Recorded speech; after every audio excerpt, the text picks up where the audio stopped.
आज मैं एक्सप्लेन करने वाला हूँ साल 2008 में आई sci fi action film mutant chronicle. कहानी की शुरुआत होती है और स्पेस से एक स्पेसशिप आता हुआ दिखाई देता है जिसमें से एक वायरस निकलता है और इस वायरस की वजह से इंसान म्यूटेंट्स में बदलना शुरू हो जाते हैं। इसलिए अभी भी बहुत सारे इंसान जो बचे होते हैं जिनके अंदर क्षमता होती है वो अर्थ को छोड़कर मार्स पर चले जाते हैं। लेकिन अभी भी अर्थ पर बहुत सारे इंसान बचे हुए थे। इन्हीं इंसानों में से एक होता है लीडर, जो कि यहाँ के बचे हुए इंसानों को अपने साथ लेकर एक आर्मी बनाता है। वो उन सभी के साथ मिलकर उस स्पेसशिप पर हमला करता है। वो इस जंग को जीत जाता है और अब वो स्पेसशिप किसी भी इंसान को इन्फेक्टेड ना करे, इसलिए वो उसे जमीन के बहुत नीचे दफना देता है और उस स्पेसशिप तक कोई ना पहुंचे। उसके लिए वो एक ग्रुप बनाता है जिसका नाम रखा जाता है नेबरहुड।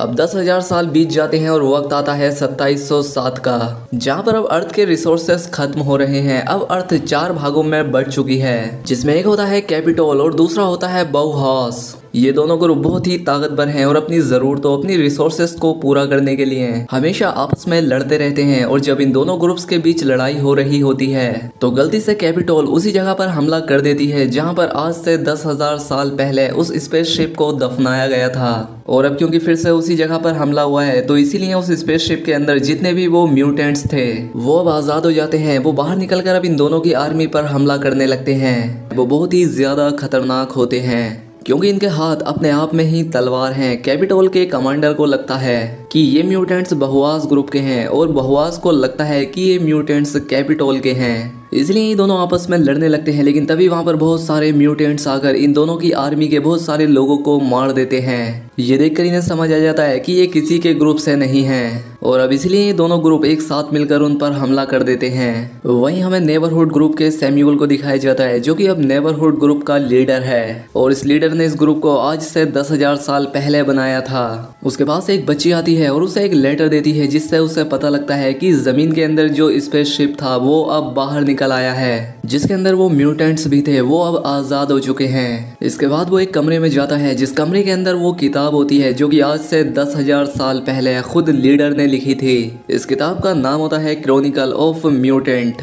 इस किताब में म्यूटेंट्स को मारने के तरीके लिखे थे, साथ ही इसमें लिखा था कि म्यूटेंट्स उन्हीं लोगों को अपने स्पेसशिप में ले जाते हैं जो इंसान घायल और जिंदा होते हैं ताकि वो उन्हें म्यूटेंट्स में बदल सकें और इन्हें हराया नहीं जा सकता। अब सैम्यूल चारों ग्रुप के लीडर्स के पास जाता है। वो इन्हें यहाँ आकर पूरी सिचुएशन के बारे में बताता है। कैपिटोल का जो लीडर होता है वो कहता है कि मैं अपने कुछ आदमियों को मार्स पर भेजने की तैयारी करता हूँ।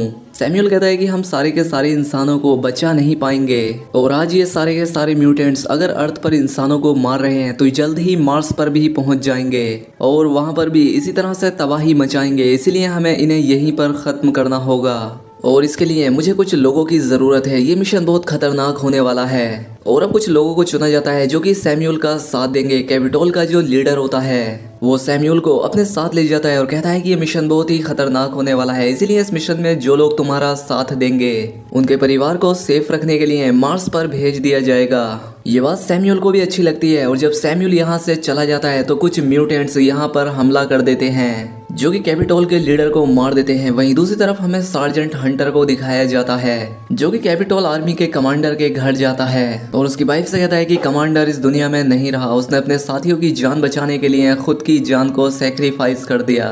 इसके बाद वो एक बार में जाता है क्योंकि वो कमांडर की मौत से बहुत दुखी होता है और तभी सैम्यूल उसके पास आता है, कहता है कि मेरे पास एक मिशन है, मैं चाहता हूँ कि तुम भी उसमें शामिल हो जाओ। लेकिन हंटर साफ साफ इनकार कर देता है, जिसके बाद वो इसे टिकट दिखाता है और कहता है कि अगर तुमने मेरा साथ दिया तो तुम्हारे परिवार को मार्स पर भेज दिया जाएगा। हंटर सोचता है कि क्यों ना मैं ये टिकट कमांडर के परिवार को दे दूं ताकि वो सेफली मार्स पर चले जाएं, इसीलिए वो इस मिशन में शामिल हो जाता है। अब अगले दिन हमें कमांडर की वाइफ को दिखाया जाता है जो कि अपनी और अपने बच्चों की जान लेना चाहती थी और तभी उसके दरवाजे से एक लिफाफा अंदर आता है और जब वो उसे खोल कर देखती है तो उस पर मार्स पर जाने की 2 टिकट्स थी, यानी कि अब वो इस दुनिया को यानी कि अर्थ को छोड़कर मार्स पर जा सकती थी। वहीं सैम्यूल हंटर को लेकर अपने ग्रुप के पास जाता है। इनकी 8 लोगों की एक टीम है जहां पर ब्रदरहुड के लोग इन्हें बताते हैं कि तुम्हें नीचे टनल से होते हुए स्पेसशिप के अंदर जाना होगा और वहां जाकर तुम्हें इस खास बॉम्ब को वहां लगाना होगा और जब ये बॉम्ब ब्लास्ट होगा तो सारे म्यूटेंट्स मारे जाएंगे। लेकिन इस बॉम्ब को एक्टिवेट करने के लिए इन्हें एक खास तरह की जरूरत है जो कि फिलहाल इनके पास नहीं है। इसलिए ये सबके सब एक म्यूटेंट के पास आते हैं जिसे कि आर्मी ने पकड़ा होता है। यहाँ पर ब्रदरहुड के लोग इन्हें बताते हैं कि किसी भी म्यूटेंट को तलवार से या खास गन से या तो फिर फॉस्फोरस बॉम्ब से मारा जा सकता है। जिसके बाद इन्हें एक एंशिएंट तलवार दी जाती है। ये एक खास तरह की तलवार थी और इन खास तरह की तलवारों को लेकर अपने स्पेसशिप से ये उस तरफ निकल पड़ते हैं जहां पर कि एलियंस का स्पेसशिप है। लेकिन इससे पहले है कि ये वहां तक पहुंचते बीच में ही इनसे एक फ्लाइंग ऑब्जेक्ट टकराता है जो कि किसी और ने नहीं बल्कि म्यूटेंट्स ने ही हाईजैक करके इनकी तरफ भेजा था। अपनी जान बचाने के लिए इन सभी को एस्केप पोर्ट से बाहर निकलना पड़ता है। इन सभी की जान बच जाती है और अब ये सभी लोग इकट्ठा होकर उस शहर तक पहुंचते हैं जहाँ पर की वो एलियन शिप है। यहाँ पर ये अपना नक्शा निकाल कर देखते हैं और अब अगले कई घंटों तक चलने के बाद ये लोग अंडरग्राउंड सिटी तक पहुंच जाते हैं जहाँ पर की एक बहुत ही गहरी टनल है और इस टनल के नीचे इन्हें रस्सी के सहारे जाना होगा क्योंकि ये जमीन के अंदर बहुत गहराइयों में है। सैम्यूल और हंटर रस्सी के सहारे अंदर जाते हैं लेकिन रस्सी खत्म हो जाती है, नीचे अंधेरा होता है। सैम्यूल एक बार फिर से नक्शा निकालता है लेकिन उसे कुछ समझ नहीं आता कि इन्हें कहाँ जाना है। लेकिन तभी वो नीचे गिर जाता है लेकिन अब वो बहुत ज्यादा गहराई में नहीं होता इसलिए उसकी जान बच जाती है। लेकिन उसके गिरने की आवाज से जो उसके आसपास म्यूटेंट्स होते हैं वो उस पर हमला कर देते हैं। हंटर भी तेजी से नीचे कूद जाता है जो कि उनके ऊपर फायरिंग करता है। ऊपर जो इनके साथी होते हैं उन्हें भी पता लग जाता है कि नीचे इन पर म्यूटेंट्स ने हमला कर दिया और अब वो सभी एलिवेटर से नीचे की तरफ आने लगते हैं। लेकिन एलिवेटर बहुत ही तेजी से नीचे आ रहा होता है। वो तेजी से आकर नीचे टकराता है जिससे एक धमाका होता है। लेकिन इससे पहले कि ये लोग उस धमाके में मारे जाते ये सब के सब एलिवेटर से बाहर निकल जाते हैं। इनका एक साथी होता है जिसके पास बॉम्ब होता है। ये एक फॉस्फोरस बॉम्ब होता है जिससे म्यूटेंट्स मारे जा सकते हैं। इसलिए वो अपने साथ साथ सभी म्यूटेंट्स को मार देता है और अब इन लोगों को जल्द ही उस मशीन तक पहुंचना होगा जिसे कि इन्हें चाबी से खोलकर ब्लास्ट करना है। लेकिन अभी उस रास्ते से भटक चुके हैं। सैम्यूल लीडर की किताब पढ़ने लगता है जो कि आज से 10,000 साल पहले लिखी गई थी और तभी हंटर को एक इशारा मिलता है और इन्हें पता लग जाता है कि इन्हें किस तरफ जाना है। और जब ये लोग उस तरफ बढ़ते हैं तो इन्हें सही टनल मिल जाती है। इसके बाद ये सबके सब उस टनल से होते हुए आगे बढ़ते हैं और जब ये नीचे देखते हैं तो वहां पर बहुत सारे म्यूटेंट्स होते हैं जो कि घायल इंसानों को उस जगह पर लेकर जा रहे होते हैं जहां पर कि वो मशीन है ताकि इन सभी घायल इंसानों को म्यूटेंट्स बनाया जा सके। हंटर देखता है कि अब उन घायल लोगों में नेथन भी है यानी कि कैपिटोल का कमांडर जिसकी वाइफ और बच्ची को उसने मार्स जाने की टिकट्स दी थी। वो अभी भी जिंदा होता है। हंटर तय करता है कि वो नीचे जाकर कैपिटोल के कमांडर को बचाएगा। उसके साथ ही उससे मना करते हैं लेकिन वो उनकी बात नहीं सुनता। वो नीचे जाकर सभी म्यूटेंट्स को मारकर वो कमांडर को बचा लेता है लेकिन वो बहुत ज्यादा जख्मी होता है। वो कमांडर को बताता है कि तुम्हारा परिवार सेफ है। अब तक तो वो मार्स के लिए निकल भी चुके होंगे। ये सुनकर कमांडर को बहुत अच्छा लगता है। वो हंटर से कहता है कि अब तक मैं अपने परिवार के लिए जिंदा था और अब तुम्हें भी अपने साथियों के पास चले जाना चाहिए क्योंकि मेरा बचना मुश्किल है। और अब यहाँ पर हंटर भी समझ जाता है कि कमांडर को बचाया नहीं जा सकता और अब इसीलिए उसे न चाहते हुए भी कमांडर को खुद ही मारना पड़ता है। वहीं ऊपर जो इनका पूरा ग्रुप होता है उनमें से एक आदमी नीचे गिर जाता है जिसके पास वो बॉम्ब है जिससे कि ये लोग स्पेसशिप को उड़ाते हैं। इसीलिए सभी लोग उसे बचाने के लिए नीचे आते हैं जहाँ पर की बहुत सारे म्यूटेंट्स हैं। म्यूटेंट्स इन पर हमला कर देते हैं।